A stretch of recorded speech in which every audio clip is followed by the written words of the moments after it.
It's the Business Spotlight, helping shine the light on Genesee County. Do you have questions about today's Spotlight? Call him now at 810-251-1570. 251-1570. The Business Spotlight on Super Talk 1570. Good morning, ladies and gentlemen, and welcome to the Business Spotlight. In the studio with us this morning from Shard Financial, Margie Shard. Good morning, Margie. Good morning, Lou. Nice to have you with us, as well as Kathleen Payton from the Food Bank of Eastern Michigan. Good morning, Kathleen. Good morning. Nice to have both of you in the studio this morning. Shard Financial. Margie, let's get started and say, what is Shard Financial?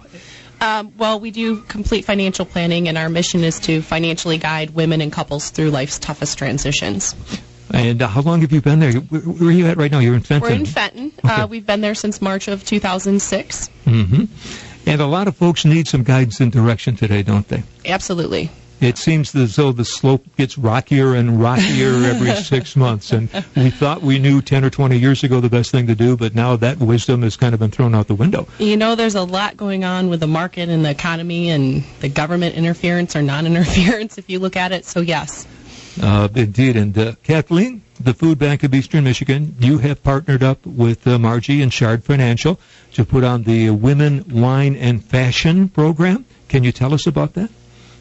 Well, it's a wonderful fundraiser that is sponsoring children in Flint Community Schools backpack program. Okay, so the initiative here is to get more backpacks on the back of Flint students as they find their way through to school. It's funding children so that they can eat on the weekend. It's funding the children who rely on the free and reduced priced school breakfast and lunch program, who are falling in the gap. There's nothing to eat on the weekend. There's no program that feeds children on the weekend.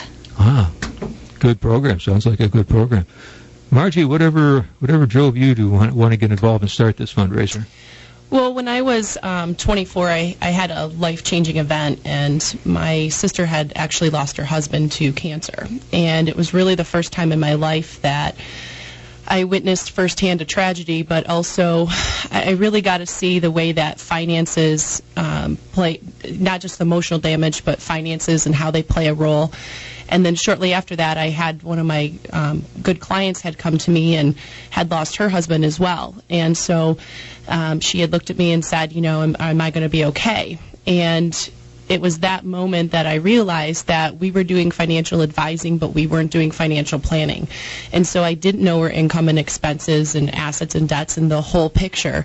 And I just knew what her investments were. And so because of that, it made me leave where I previously was and go get my certified financial planner certificate, and then also start my own company so that we could really help people. And what it started making me look at was all the statistics on how women specifically were falling into poverty. And the rate at which women are now falling into poverty is just alarming. And as more and more women fall into poverty, you might have to make the assumption that those women would have children, and as a consequence, those children would be needful in many areas. Is that why the backpack program was started? I think Shard Financial's commitment to fight poverty, there's really two ways to do it. The first is to help those that are already in poverty, which is what the backpack program does, and that's why it was such a great fit for us. The second thing is to prevent those falling into poverty. We have, according to the Administration on Aging, over half of the women that are now in poverty were not in poverty when their husbands were alive. And so for many of these women, it's something that is preventable. So the whole commitment to fight poverty, there's really two ways to do it. And so the backpack program was the way that we could help. You know, we're already helping clients to make sure they don't, to prevent the poverty issue, but to make sure that those that are in poverty can eat was something that we thought was super important, especially these children. Is this fundraiser that's coming up, I would imagine it's unique in a lot of areas. How is the fundraiser unique? Well, we actually just had it. We had it on March 7th, so we'll have another one next year, and then we have a whole year-long program or drive that we do. But 100% of every penny goes to the backpack program. We don't spend anything on food or drinks or administration. And we wanted to make sure that everything that was raised, whether it be through ticket sales or sponsorships or donations, went directly to impacting a child's life. So this year we were trying to raise money, $50,000, to fund the whole Genesee County needs, as well as Bay County, because Bay County, there's several schools in Bay County that have a 10% impoverishment rate, which is just astounding if you think about it. 1 out of every 10 children go home and have food, and 9 out of every 10 children don't have food when they go home. So that was our goal this year, and we're around 30,000 right now, which is great, but we know that there's still more that we can do. Even though the fundraiser and the fund is over, this is really a year-long mission that we have. And Kathleen, working with the food bank, as you have done and do right now, tell us how important the food bank is to folks of Genesee County. You know, we hear about the fundraisers, and aren't you not doing the bowls now too at the food bank? Empty Bowls fundraiser at the end of the year. We have it at the end of September, and it's one of the food bank's largest fundraisers to feed the community. How long has the food bank been in existence, and do you have any idea of what kind of impact you have in the community? Do folks go to your facility and can get free food, or do you take food out to certain areas? How does that work? Well, the food bank's been in the community since 1981. We have grown, started outgrowing its building in 1990, and in 2002, Feeding America, we have joined. They have recognized us as an award-winning food bank. We are now an expanded building. We are growing so much that we have purchased a building next door to Channel 12. Mm-hmm. It's the old Peerless building. Okay. And hopefully that will be a way that we can add even more food to the backpack program. We're hoping on fresh produce and fresh fruits to be able to send home with the children. Right now, our capacity of our building isn't large enough to be able to do that. And I would have to make the assumption that when a child does not have the proper nutrition, it would be almost impossible for them to do well in school. Nutrition and education do go hand in hand. Without proper nutrition, kids can't concentrate on their schoolwork during the day. They are very lethargic, very tired. Mm-hmm. Sometimes they're misdiagnosed as having ADD because they can't concentrate. And I try to explain it to any adult. When you're sitting there and it's getting close to lunch and your stomach is growling, you can't concentrate on anything that you're trying to do at work. You can't even send an email. Your brain's a little scattered. So a child who maybe hasn't eaten over the weekend goes to school, and most of the time they miss breakfast on Monday mornings because they're so tired. So they're waiting until lunchtime when they get their free lunch, and it's a lost. It takes them a few days, probably till Wednesday, to be able to concentrate and catch up on their schoolwork. It's distressing to think they've been misdiagnosed with ADD when in effect they're just hungry. Mm-hmm. That is a shame, because aren't those things made a part of their record on this core curriculum thing? Aren't those things noted? I think ADD is very hard to diagnose. Mm-hmm.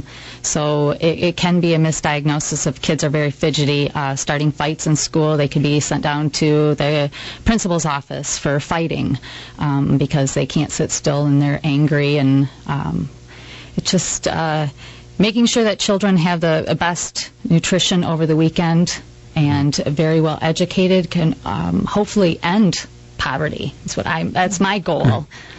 Great initiative. With us this morning on Business Spotlight, Kathleen Payton from the Food Bank of Eastern Michigan and Margie Shard from Shard Financial. We'll take a break and we'll be right back on Super Talk 1570.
It's the Business Spotlight, helping shine the light on Genesee County. Do you have questions about today's Spotlight? Call in now at 810-251-1570. 251-1570. The Business Spotlight on Super Talk 1570.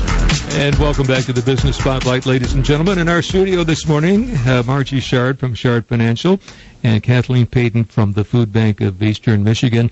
The Backpack Program. Kathleen, give us an idea. What is the Backpack Program?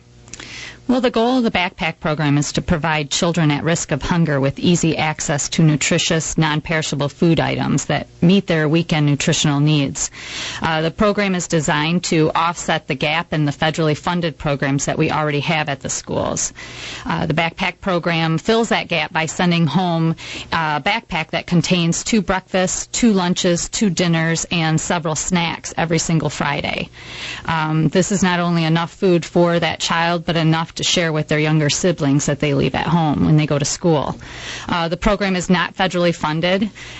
Therefore, with the amount that's needed, these children really rely on the generosity of various organizations like the Shard Financial and individuals that want to donate to our program. $100 feeds a child for the entire school year. And when we break that $100 down, it's $2.50 for a weekend or $1.25 a day. And that $1.25 a day provides a breakfast, lunch, dinner, and several snacks. In your area that you service, the Food Bank of Eastern Michigan, do you have any idea how many students need a backpack?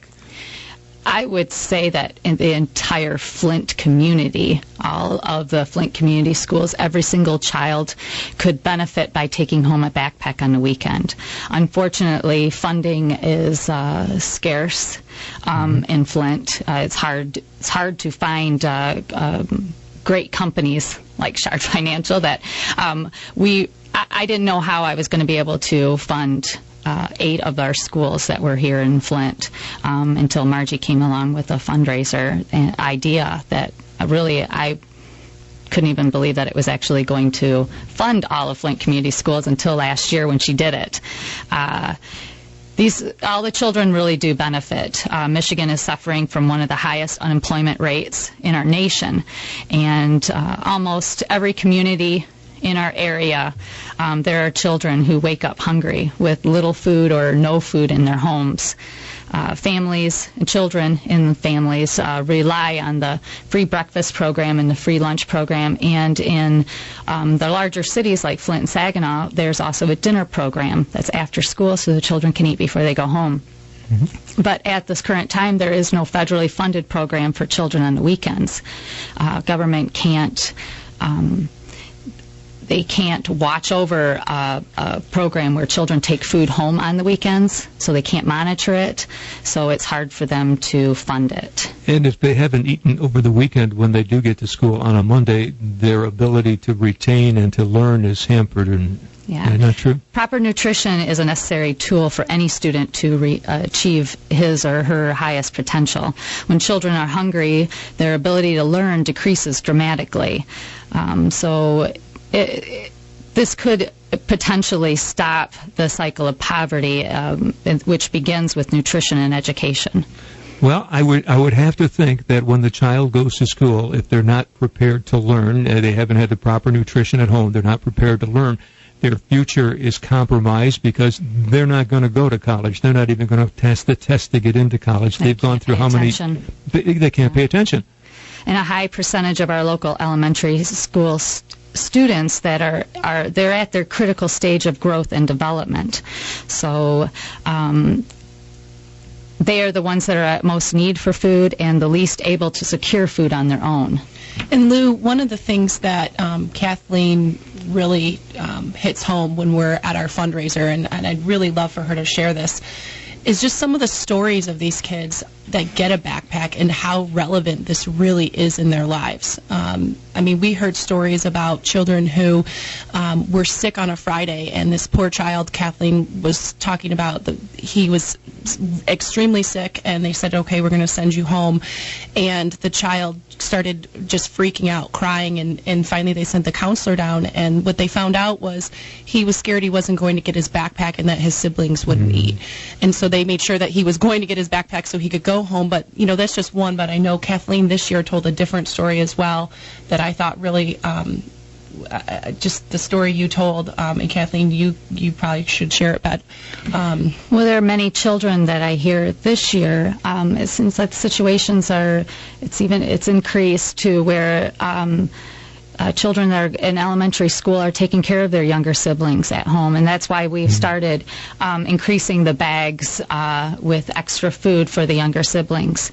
I heard a story about a young man who was going to school every single morning to get his breakfast, and the school couldn't figure out. They reported that he was late for school every single day, but he was there first thing in the morning for breakfast. And the school watched him and monitored him for the next couple of weeks and found out that he was going home. He was packing his pockets with breakfast items and going home to feed his 3-year-old little brother that was at home. Great. To think that students would have to get those backpacks, take him home to feed another kid at home. We're running a little bit short on time. Tell us how a person can sponsor a child. Well, we have information under our event section on shardfinancial.com, or you can go to fbem.org, and under their event section it says Women, Wine, Fashion, and Finance, and if you donate through that link, the money, because the food bank actually has 22 counties that they serve, if you donate through our fundraiser link, the money will stay between Genesee and Bay County. Okay, it stays right here. What a great initiative that you're doing there. You must go home at night and say, boy, I've done something good, right? It does make me feel good. It's why I love the backpack program. The children's letters that they send into the food bank saying how much they like the Pop-Tarts. And I only sent Pop-Tarts home for a couple weeks this year, and the letters just started pouring in on how much they love their Pop-Tarts. Please send me more. Or the beef jerky. I love the beef jerky. Ladies, thank you so much for joining us this morning.